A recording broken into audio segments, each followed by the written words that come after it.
Okay, so the left-hand one was your before. We can see a narrower stance. Yeah, the feet obviously a bit closer together.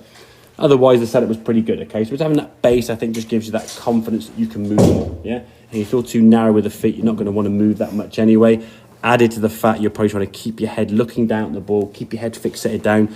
So when we swung back here now, we can see the left foot and the left knee doing a bit of a random thing. As we said, when you handed the iPad to me to the right, there was no left knee movement. You just sort of went and just turned your torso. Yeah, and that's what we're going to try to encourage, the natural moves that we would make here. So the head's moving back here now. Now the head's trying to stay down, leaning back on it. You can see as you swing through here now, not really much of a twist. This foot here is pretty much stayed on the ground. On occasions, this left heel was kind of lifting up off the ground a little bit and not really getting much movement towards target, okay? So, yeah, you get a couple of good shots from that spot, but generally speaking, you were sort of topping it, hitting it left or miss-hitting it, okay? So that finished position there is where you were. This is your practice swing. Different finish, yeah? I mean, in an ideal world, that knee would come in a little bit more, that foot would then come round, but at least you're getting your hip, your belt buckle, your shoulder, all moving round towards target, okay? So that's great. Then the moment of truth when the golf ball got in the way.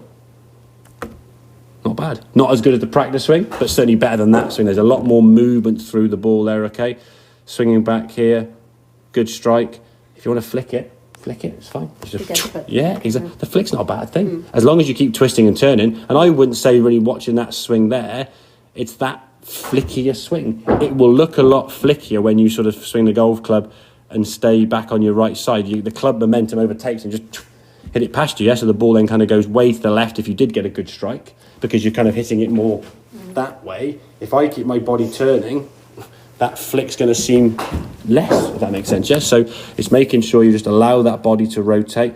And as we said, so many golfers, when they first start playing golf, play golf thinking, don't lift the head, don't do this, don't do that. And you get mentally beaten up with so much advice and so much negativity.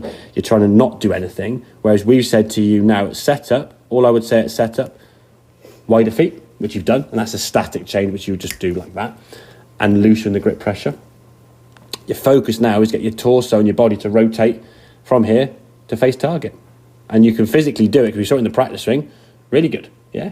The confidence when that little white thing gets in the way does get a little bit, hang on, I want to make sure I get good contact, which I understand, and we want to make sure we get connection with the golf ball. But yeah, if you can just sort of step to that golf ball, turn your torso, you get some better shots, yeah?